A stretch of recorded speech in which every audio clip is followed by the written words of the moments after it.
Good morning student. आज हम लोग फार्माकोग्नोसी में जो इंट्रोडक्शन पोर्शन हम लोगों ने प्रीवियस लेक्चर में स्टार्ट किया था, उसमें मैं आगे आपको आज history of pharmacognosy and scope of pharmacognosy बताने जा रही हूँ।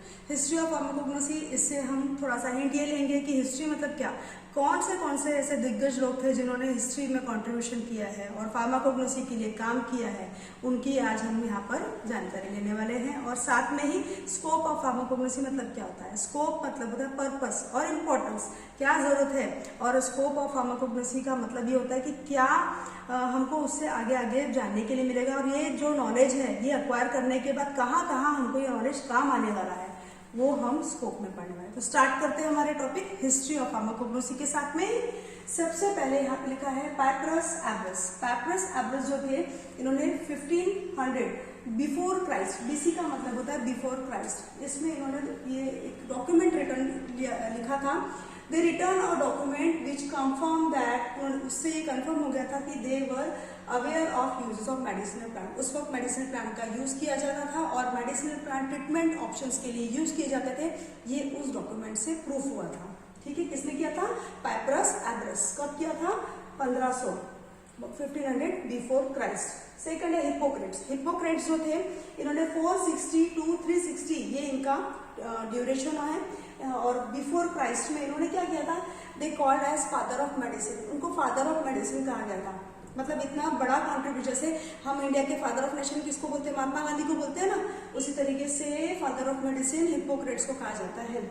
डील्स विद, और इसके साथ ही एनाटॉमी एंड ह्यूमन बींग्स के जो भी पार्ट्स की स्टडी होती है, उसका भी कॉन्ट्रीब्यूशन हिप्पोक्रेट्स को जाता है। ठीक है। नाउ एरिस्टोटल जो थे 384 में 322 बिफोर क्राइस्ट, ये उनका वर्किंग जो पीरियड है। और studies the animal kingdom. Aristotle से याद रखना है, ए से याद रखना है एनिमल किंगडम। पूरे एनिमल किंगडम की स्टडी और लोगों के सामने एनिमल किंगडम के बाइफर्केशन और क्लासिफिकेशन को लाने वाले एरिस्टोटल थे। ठीक है। नाउ जैसे एनिमल किंगडम हुआ तो उसके बाद में थियोफ्रास्टस करके जो थे 370 से लेकर 287 बिफोर क्राइस्ट में, इन्होंने प्लांट किंगडम की स्टडी सबके सामने लाया था। प्लांट किंगडम को कैसे क्लासिफाई किया गया है, क्या क्या बाइफर्केशन है, वो बताने वाले थे Theophrastus. Now Pilani the address 23 to 7 AD में इन्होंने कंपाइल किए थे 37 volumes of natural drug history. इस तरीके से बुक्स लिखी थी, बहुत सारे, कितने? 37 वॉल्यूम्स, और उनको कंपाइल करने का काम किया था किसने? पिलानी दी एड्रेस। ठीक है। नाउ नेक्स्ट हम देख रहे हैं गैलन। गैलन बहुत ज्यादा इंपॉर्टेंट है, इनका कंट्रीब्यूशन मैक्सिमम टाइम एग्जाम में आता ही है, 2 मार्क्स के लिए, 1 मार्क के लिए पूछते ही है। गैलन क्या थे? गैलन एक साइंटिस्ट थे जिन्होंने 131-200 after death of Christ, AD मतलब होता है after the death of Christ. ठीक है।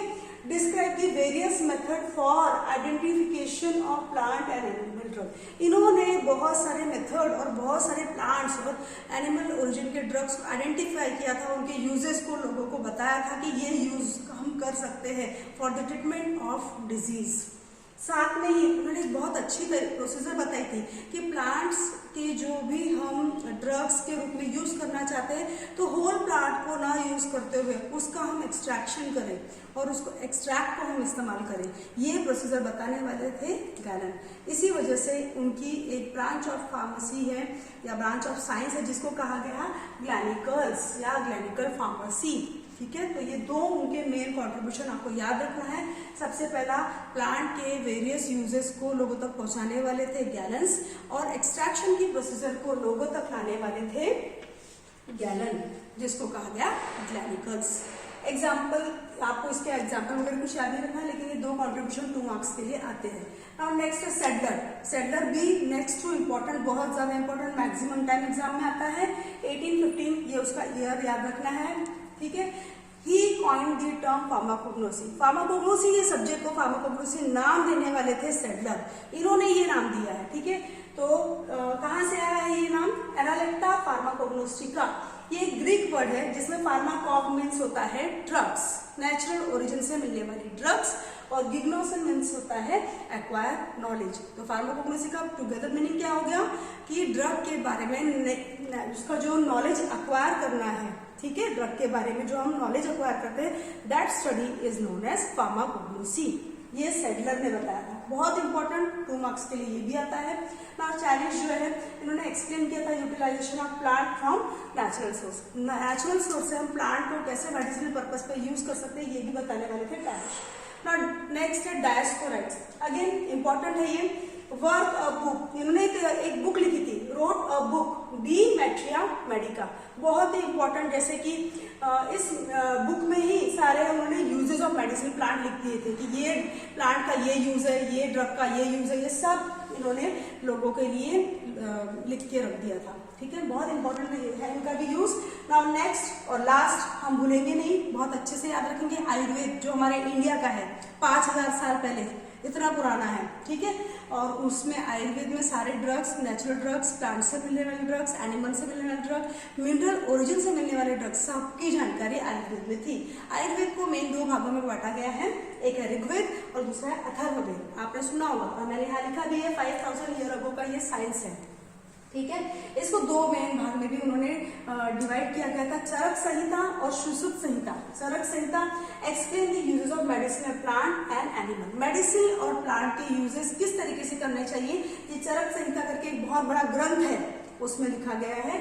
और उसके बाद में सुश्रुत संहिता जो है, जिसमें सर्जरी की प्रोसीजर डिस्क्राइब कर दी गई थी। मतलब 5000 साल पहले ही सर्जरी का प्रोसीजर कैसे किया जाता है या सर्जरी कैसे की जाती है, ये सुश्रुत संहिता में डाल दिया गया था, लिख दिया गया था। ठीक है, तो हमारा आयुर्वेद भी कम नहीं है, ये भी बहुत आगे है। ठीक है, इस तरीके से हमने क्या पढ़ा, हिस्ट्री ऑफ फार्माकोग्नोसी। तो इसमें से आपको पूरा होल क्वेश्चन लिखने के लिए कभी नहीं आता है, किसी एक पे फोकस करके वो पूछते हैं 2 मार्क्स का क्वेश्चन। कभी वो सैडलर का पूछ लेते, कभी वो गैलेन का पूछ लेते, कभी वो आयुर्वेद पूछ लेते, कभी डायस्पोराइड को पूछ लेते। ये जो मैंने आपको बताया ज्यादा इंपॉर्टेंट वाले हैं। ठीक है, ऐसा नहीं है कि बाकी लोगों को नहीं पढ़ेंगे, बाकी भी पढ़ेंगे हम। ठीक है, कभी कभी चेंज होकर भी आते हैं क्वेश्चन। ना अगला हम देखने जा रहे हैं स्कोप ऑफ फार्माकोग्नोसी। मैंने आपको स्कोप ऑफ फार्माकोग्नोसी में बताया था, स्कोप का मतलब होता है इंपॉर्टेंस और पर्पस, क्या जरूरत है, क्या इसको पढ़ने से हमको क्या क्या पता चलने वाला है, ये कहाँ कहाँ अप्लाई किया जाने वाला है, उसको कहेंगे हम स्कोप ऑफ फार्माकोग्नोसी।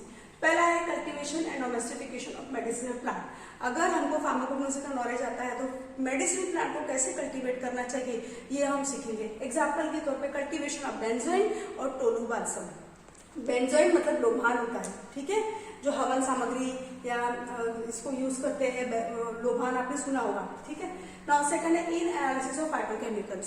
सेकंड है इन एनालिसिस ऑफ फाइटोकेमिकल्स। जैसे कि अभी कोरोना है, बीमारी फैली हुई है, तो इसमें कई सारे एस्पेक्ट्स है, कई सारे ऐसे मतलब मेडिसिन है, कई सारे ऐसे रिसर्च चल रही है, कई सारे फाइटोकेमिकल्स को पता किया जा रहा है कि इसका कोरोना पर कुछ एक्शन है क्या, ये वायरस उससे डील होता है क्या, तो एनालिसिस ऑफ फाइटोकेमिकल्स भी हम इसके जरिए कर सकते हैं। नाउ थर्ड है preparation of general tonics and stimulants such as tulsi and shatavari.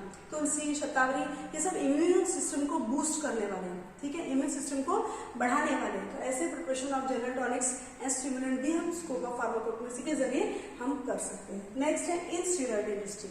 Steroid industry जो होता है, स्टीरॉयड जो है वो सिंथेटिक रहते हैं, लेकिन नेचुरल ओरिजिन से जो हमको स्टीरॉयड्स मिलते हैं, जैसे कि डायस्जेनिन फ्रॉम डायस्कोरिया, ये बहुत ही इंपॉर्टेंट स्टीरॉयड है, नेचुरल ओरिजिन से मिलने वाला है, तो इसको कई सारे सेक्स हार्मोन्स के प्रिपरेशन के लिए यूज किया जाता है। अगला है हर्बल प्रिपरेशन। हर्बल प्रिपरेशन में जैसे कि अभी बहुत ज़्यादा लोग अवेयर हो गए हैं कि हर्बल जो फॉर्मुलेशन होते हैं उसके कोई साइड इफेक्ट नहीं है, कॉस्ट उसका लो होता है, तो बहुत सारे लोग ओरिएंट हुए हैं कि रादर देन सिंथेटिक हम नेचर से जो चीज़ें मिल रही है उससे हम अपने आप को और ब्यूटीफाई करें और स्ट्रॉन्ग बनाएं और हमारे रिमेडी जो भी डिजीज है वो क्योर हो जाए। जैसे कि एग्जाम्पल के तौर पे लिखा हुआ है वसाका। वसाका जो है ब्रोंकोडायलेटर है, कफ सिरप इसकी मार्केट में अवेलेबल है। सिंथेटिक जो कफ सिरप से सिडेशन आता है, नींद आती है, वही वसाका लिया तो ब्रोंकोडायलेटर इफेक्ट के साथ में बहुत जल्दी कफ पे अच्छा आराम देती है। और एलोवेरा जूस, कई सारे लोग एलोवेरा जूस जो है वो रिंकल्स मिटाने के लिए जेल इस्तेमाल कर रहे हैं, अगर जूस को पी रहे हैं तो वेट लॉस हो रहा है, तो ये हर्बल प्रिपरेशन बनाने के लिए भी यूज किए जा रहे हैं। नाउ नेक्स्ट है प्रिपरेशन ऑफ एंटीबायोटिक्स। जैसे कि अभी हम लोगों ने देखा कि कोरोना है और उसके साथ अदर इन्फेक्शंस भी अग्रेवेट हो रहे हैं, तो नीम, तुलसी, ये जो ड्रग्स है हमारे प्लांट से रिलेटेड, इससे हम एंटीबायोटिक्स बना सकते हैं और उसको यूज कर सकते हैं। और लास्ट में स्कोप ऑफ फार्माकोग्नोसी में आपको बताऊंगी मैं फ्लेवरिंग एजेंट्स एंड परफ्यूम्स। ठीक है, जैसे कि एग्जांपल में लिखा है मैंने मेंथा ऑयल और लेमन ग्रास ऑयल। कई सारे फ्लेवर्स हमको नेचर से मिलते हैं, जैसे कि मिंट का फ्लेवर हो गया, जैसे कि लेमन ग्रास ऑयल का फ्लेवर हो गया। ये हम लोग एज अ फार्मास्यूटिकल एड कई सारे फॉर्मुलेशंस को बनाने के लिए यूज कर सकते हैं और अपने प्रोडक्ट को और बेहतर बना सकते हैं। तो ये हम लोगों ने देख लिया स्कोप ऑफ फार्माकोग्नोसी, और यहाँ पर मैंने आपको बताया था हिस्ट्री ऑफ फार्माकोग्नोसी। ठीक है, 2 मार्क्स के लिए तो स्कोप पूछते हैं एग्जाम में, और ये मैंने आपको बताया कि पूरा क्वेश्चन लॉन्ग में आएगा लेकिन बीट में आएगा। ठीक है, थैंक यू।